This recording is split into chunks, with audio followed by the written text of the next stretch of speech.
Bom, pessoal, vamos na segunda fase.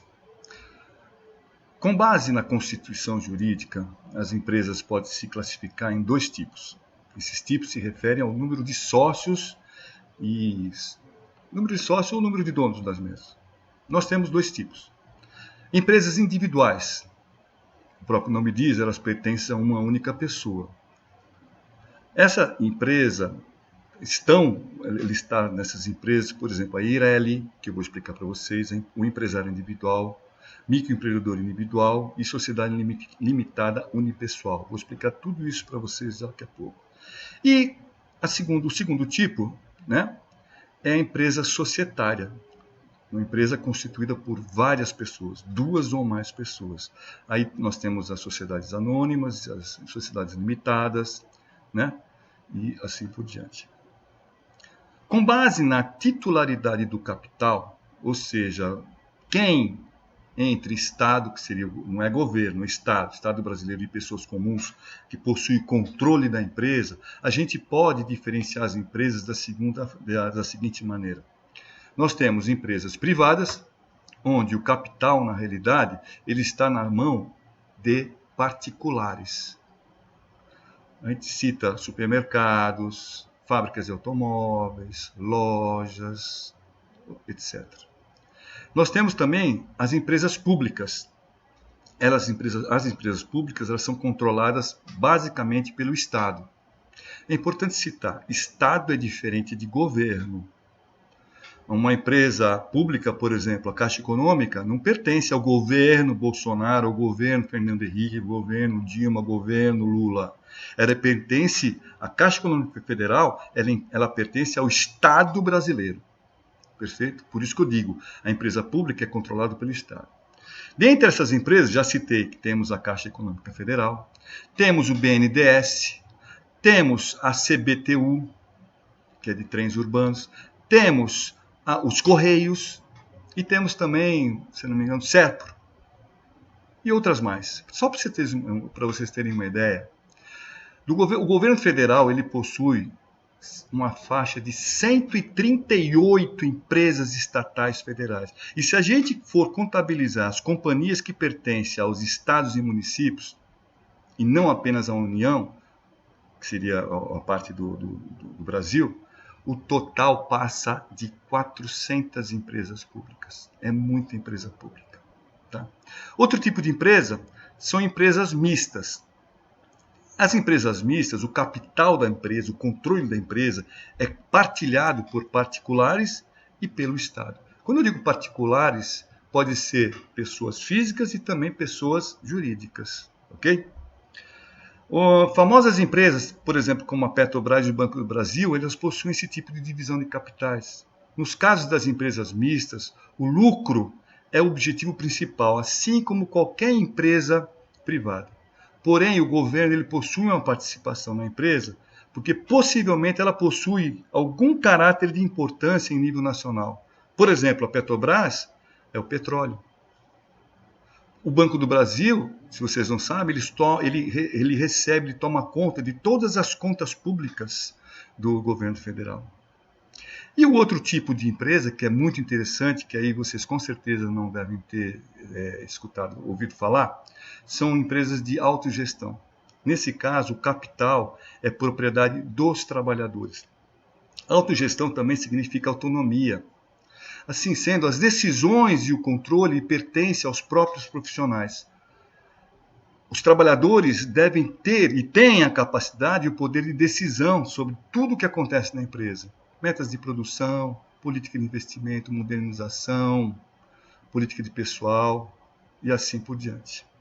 Eu tenho, no quadro, vocês devem estar vendo, alguns exemplos de umas empresas. Eu posso citar, pelo menos, uma que vocês já devem ter passado por ela, pelo menos uma que vocês já devem ter passado por ela, não como funcionário, mas sim como usuário. Por exemplo, a primeira nós temos a Menlo. Essa Menlo é uma empresa que desenvolve aplicativos. Ela tem fundadores não técnicos e desenvolvedores de aplicativo. São pessoas espalhadas pelo mundo que são praticamente donos da empresa. Tá? Não existe nada, não existe diretoria, não existe nada. o próprio grupo de fundadores não técnicos e os desenvolvedores técnicos de aplicativos, eles entram e administram a empresa. As que você conhece é a Vagas Online. Essa Vagas aí é uma empresa que oferece vagas de empregos. Provavelmente quem procura emprego, normalmente através do site de vagas, você entra em contato, faz um cadastro e procura empregos. Tem algumas vagas gratuitas, mas normalmente ela cobra para você, para poder oferecer para você e mandar o teu currículo para as empresas que estão precisando de empregados. E uma outra que eu posso citar, que está aí na rotina, que eu conheço, é a Zappos. A Zappos ela é ligada à Amazon Logística. Para você ter uma ideia, no fim do ano passado, antes disso, ela é uma empresa onde a pessoa tem alguma coisa para vender, comprar, vender, para vender, você entra, se associa à empresa e você usa a empresa para vender seus produtos e serviços. Aí você, obviamente, recebe e a empresa também recebe a parte dela. No fim do ano passado, foi muito engraçado que ela anunciou que o pessoal pretende eliminar todos os chefes, todos os cargos de sua estrutura e criando um sistema de gestão chamado holocracia. Não me pergunta sobre holocracia.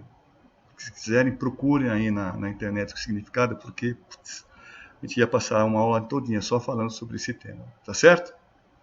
Bom, outra coisa que a gente vai falar são sobre diretrizes organizacionais. Pessoal, toda vez que você vai criar uma empresa, a elaboração e implementação das diretrizes organizacionais são consideradas os passos iniciais do planejamento estratégico. Uma ação que é primordial para o desenvolvimento da empresa. Tal planejamento estratégico, usando diversas metodologias, permite que a empresa estabeleça a melhor direção a seguir. O que significa, na metodologia de ensino, que estamos aplicando lá na unidade Lapa, existe uma disciplina que se chama comunicação empresarial. E essa comunicação empresarial, ela é muito integrada a esse assunto que eu vou tratar com vocês hoje agora. Tá? O administrador, ele consegue controlar e atuar antecipadamente sobre os fatores externos que podem ajudar ou prejudicar a empresa, atuando de forma inovadora e diferenciada. Tudo isso se inicia a partir do momento em que se define as famosas diretrizes estabelecidas, como missão, visão e valores. A missão, por exemplo, é o porquê da existência, o porquê que você criou a empresa. É um negócio definido em termos de sua utilidade, que dá aos consumidores a motivação para trocar o dinheiro deles pelos produtos e serviços que você, dono da empresa, tem para oferecer. Para definir a missão ou proposição de valor, é preciso perguntar: para que serve nossa empresa? Por que motivo eu criei a empresa? Qual é a nossa utilidade para os clientes? Quais as necessidades estamos atendendo? Que benefícios temos a oferecer aos consumidores por meio dos nossos serviços ou produtos? Qual é o problema a nossa empresa resolve para os seus clientes? Que responsabilidades estamos cumprindo na sociedade? Criando esse conceito, você consegue efetivamente saber, antecipado, antes mesmo de abrir a empresa, se ela vai para frente ou não.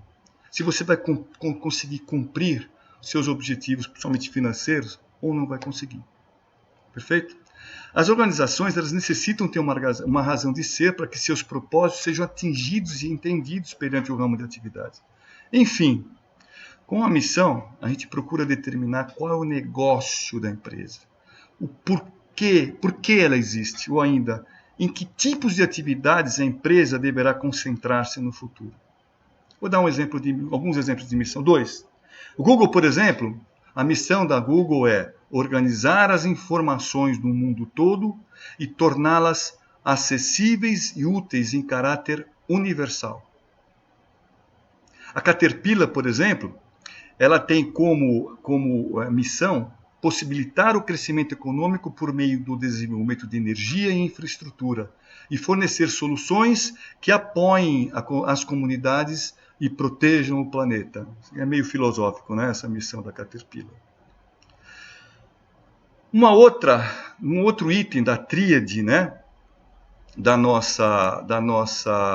das diretrizes é justamente a visão. A visão é o seguinte, é aonde eu quero chegar com minha empresa em determinada época. A visão é uma abordagem que a organização tem que se preocupar olhando para onde se quer chegar. É uma visão de oportunidades futuras do negócio, da organização, para permitir uma concentração de empenhos na sua busca. São os objetivos. Vou dar um exemplo prático. McDonald's, por exemplo, o fast food, ninguém conhece McDonald's, né? A visão dela é a seguinte: duplicar o valor da companhia, ampliando a liderança. Curto e grosso. Simplesmente. Essa é a visão, é onde eles querem chegar. Eles querem dobrar o valor da companhia e ampliar a liderança que eles têm no ramo de atividade de fast food.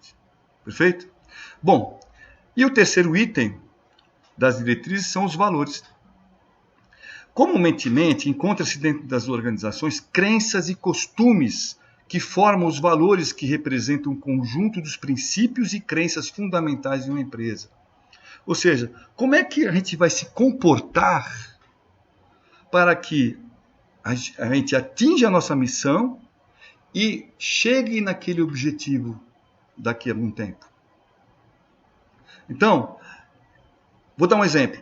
O McDonald's, por exemplo, os valores dos McDonald's, por exemplo, nós temos: oferecemos qualidade, serviço de limpeza dos nossos clientes, forte compromisso com a nossa gente, maximizamos rentabilidade nas nossas operações e assim por diante.